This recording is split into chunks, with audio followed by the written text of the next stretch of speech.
Right, this video I've compiled like a massive list of films and TV programs and stuff on Netflix to watch. Now, at the minute, I'm going to turn my heater on, it's bloody freezing.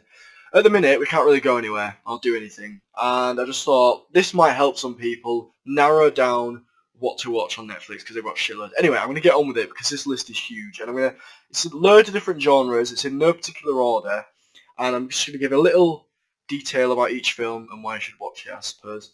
So, right, we're going to start off with The Peanut Butter Falcon, which stars Shia LaBeouf, and I don't know the other guy's name, the Down syndrome, but it's basically a film about a Down syndrome boy and his friendship with Shia LaBeouf's character. I can't really remember his name, I'm not going to lie, but it's basically about the Down syndrome kid achieving his dream, and it's really cool. It's set in like Tennessee or Florida or somewhere, so it's real like it's a little bit westerny. So yeah, brilliant film. Definitely recommend it. American Psycho. Now this is a thriller. It's about a psychopath. Stars Christian Bale. It's absolutely brilliant. It's one of my favourite films. Definitely worth watching, but it is quite violent. So if you're not into violent stuff, maybe give it a miss, but definitely a very good film. Obviously, I mentioned before I did a review on Breaking Bad. Definitely watch Breaking Bad because it's brilliant. Watch my video on it if you haven't already. That'll just give you enough detail. Inception, right? This is one of my favourite films. Christopher Nolan, favourite director. Leonardo DiCaprio, Tom Hardy, Elliot Page. I can't remember the rest of them, but the well-known faces. Incredible film. It's about dreams. Don't need to say any more. It's confusing. You might have to watch it a few times, but it's honestly one of my favourite films of all time. Shutter Island, which is also Leonardo DiCaprio, and what's his bloody name? It's gonna annoy Mark Ruffalo.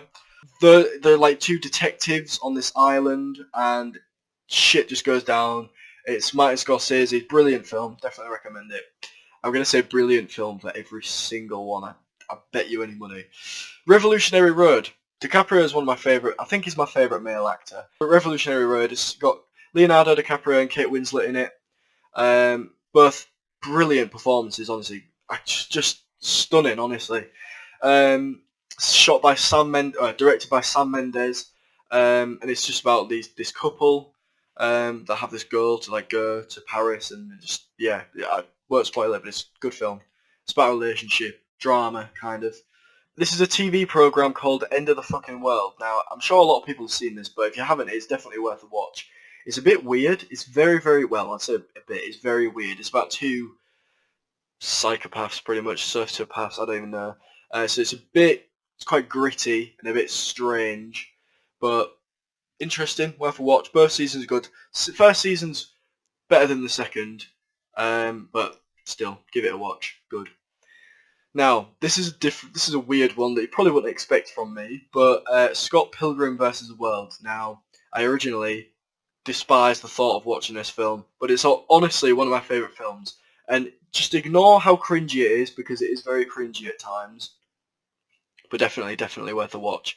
Edgar Wright, same director as Shaun of the Dead. He did Shaun of the Dead, Baby Driver, Hot Fuzz, loads of other films. Brilliant film. There we go, did it again. Nightcrawler. Now this has got Jake Gyllenhaal in it, and the guy that's in.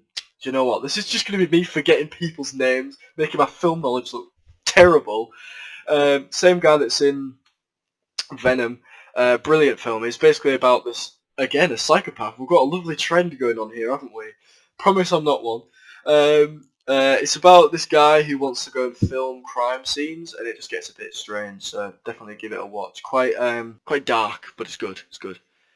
Flight. Now this is Denzel Washington. Some people don't really like this film because it's a bit boring, I guess you could say. However, if you're into performances, Denzel Washington he was nominated for an Oscar for this film. So it's great, honestly, brilliant film. It's about a pilot, addiction, and it's just a good film. The ending's excellent. Wonder Wheel. Now this is Kate Winslet. Honestly, she kind of drags this film, I'm not going to lie. It's the same director as Midnight in Paris, Woody Allen. Woody Allen? Yeah, Woody Allen. I can't think of a single shot in that film where it wasn't beautiful. Like the lighting and the colour and just the shots in general are absolutely gorgeous. One of the best looking films I've watched, or like yeah, it's just brilliant. However, the story does lack a little bit. It's not great. Also, I don't know what they were smirking when they decided to cast Justin Timberlake. What were they thinking of casting him? I'm not being funny, his performance was dreadful. But the rest of the film, it is worth watching. I think it's one of those films where it's worth watching. But it is a good film. Well, it's not too bad. Curious Case of Benjamin Button. Now this has Brad Pitt and can't remember the woman's name, but she's well known. It's about a guy who gets his life's a bit backwards. So he gets born an old man and dies as a baby. It's just about his life, and it's quite a long one. It's quite a long film, but it's brilliant. Honestly, really, really good. Very heartwarming and just feel good film, I suppose. I guess you could call it that. I don't really know. Now, the next one, quite fitting. Contagion. Now, Contagion is one of my favourite films. Well, no, it isn't. It's just got Kate Winslet in it, and any Kate Winslet film is my favourite film. Fuck's sake. It's about a pandemic. It's about a flu. It's very similar to Corona, although it's a lot more deadly. I watched this film when Corona was in its really early days, and I was terrified. It scared the shit out of me. Yeah, just give it a watch. It's got a brilliant cast, actually. Let me try and remember some names. Gwyneth Paltrow, she's in it for about 5 minutes. Matt Damon,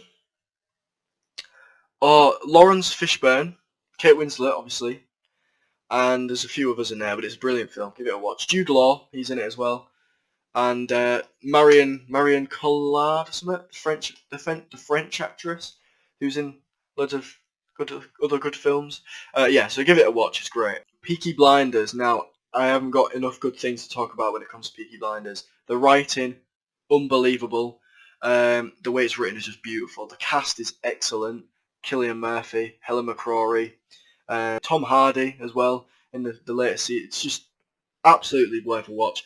Sam Claflin's in the last season as well. Also, it's just shot absolutely beautifully. All the shots in that series are absolutely brilliant. All the lighting is just great.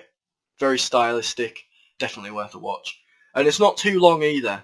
You can binge a season in a day. No Country for Old Men. Now this is a typical Western. The whole film doesn't have a soundtrack to it, but it works so well. Honestly, it's brilliant. Written by the Coen brothers. It's going to piss me off if I can't remember his name. I'm going to have to Google it. I'm sorry. Josh Brolin, that's his name. Josh Brolin. Javier Bardem, and Tommy Lee Jones. It's like a Western. It's about a psychopath again. Wow. Serious trend going on here, isn't there? Javier Bardem's character in that film is giving me nightmares before. Another Nolan film, we've got The Prestige now. I think The Prestige is one of Nolan's best films, and it's definitely his most slept on, because it's brilliant. The cast, we've got Christian Bale, Hugh Jackman, David Bowie's in it, there we go, and Andy Serkis, and it's quite difficult to follow, I'm not going to lie. It's one of those where it's difficult, same with Inception really. But it's about two magicians that are rivals, and it's just a brilliant film, honestly. Give it a watch. It's absolutely brilliant. And the last one we've got is The Perks of Being a Wallflower. Now, this is a proper coming-of-age film. It's good though. I really, really like it. It's a brilliant film. We've got Emma Watson, and I don't know the rest of the people that are in the film, I'm not going to lie. But, yeah, good film. Oh, Paul Rudd's in it. He's like one of the teachers. Yeah, good film. Good film. Definitely feel good. It's just one of those that you should definitely watch. Right, that was the whole list. I know it's quite a long video. Fucking hell, it's been 10 minutes. I'm going to have to cut that down a bit. They're all on Netflix. Shove them all in your watch lists. And yeah, let me know what you think of them as well. If you've seen some of them, let me know what you think of them. And yeah, that was in no particular order, by the way. Yeah, I did say that. Anyway, going to get off now. I'm going to need to edit that. Fucking hell. So yeah. Cheers for watching. If you want another one of these videos, by the way, maybe like Prime or just in general, like my favourite films, yeah, let us know. So, see you in a bit.